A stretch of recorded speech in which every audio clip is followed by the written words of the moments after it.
Ito, sa wakas, nagsalita na rin si Congresswoman Stella Kimbo tungkol sa blank items ng BICAM report. Ito, may post si Mr. J. Sonsa 45 minutes ago. Sabi niya, ang tagal mong umiwas sa media, tapos ganito lang pala ang sasabihin.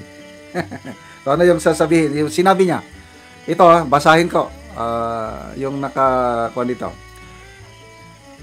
Blank items fill in the blanks. Sabi niya, it is unfortunate that an administrative matter is being maliciously misconstrued to create controversy where there is none.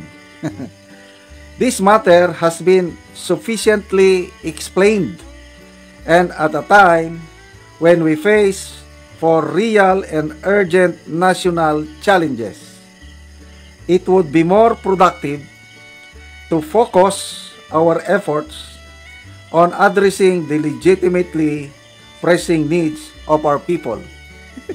Representative Stella Kimbo, 2nd District, Marikina City, January 27, 2025. Ang issue is, sino nag-fill in the blanks?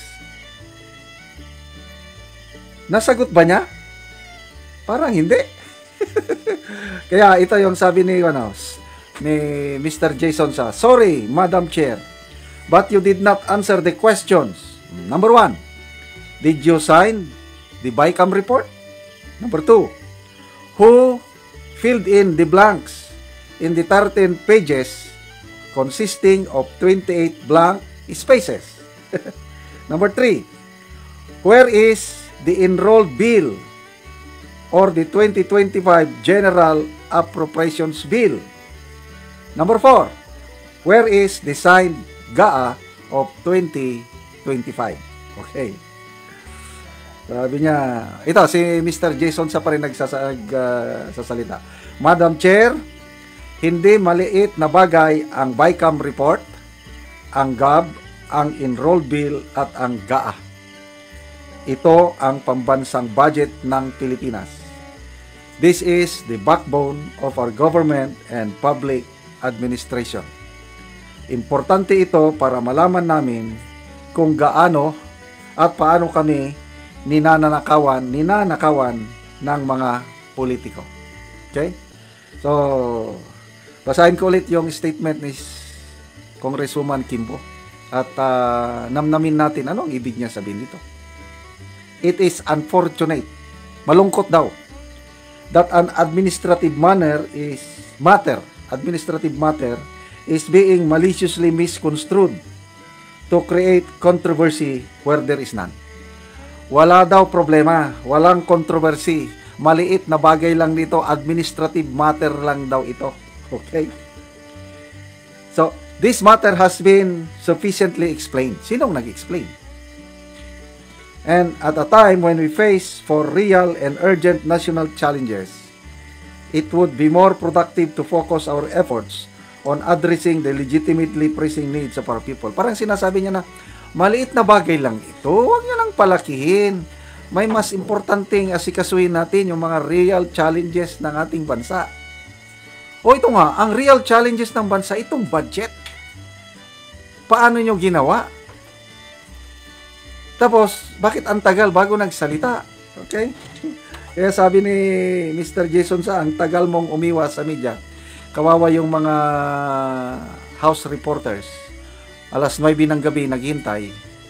Nung lumabas si Madam Stella, wala, hindi talaga pinansin. Rush daw, nag-aapura daw, may ano daw. Okay, may iba pang statement, ano? Puntahan natin.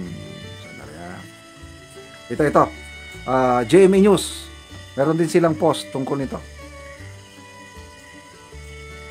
The proposed 6.325 trillion budget for 2025 is lawful and enforceable even as bicameral conference report had corrected, adjusted interest. Acting House Appropriations Panel Chairperson Stella Kimbo said Monday.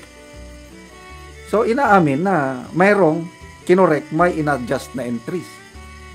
So, ito yung statement ni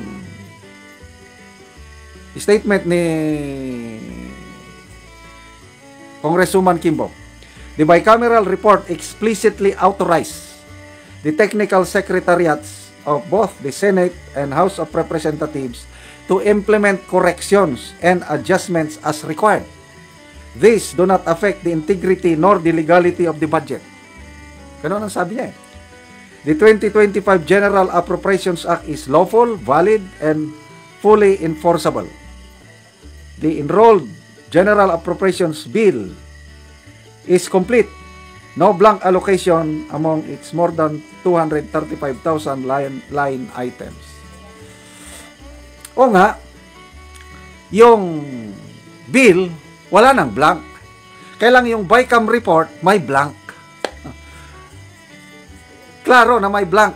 Kinumpirma ni Congressman Manuel, Congresswoman Franz Castro, Congressman Raul Ungab, pati si ex-senator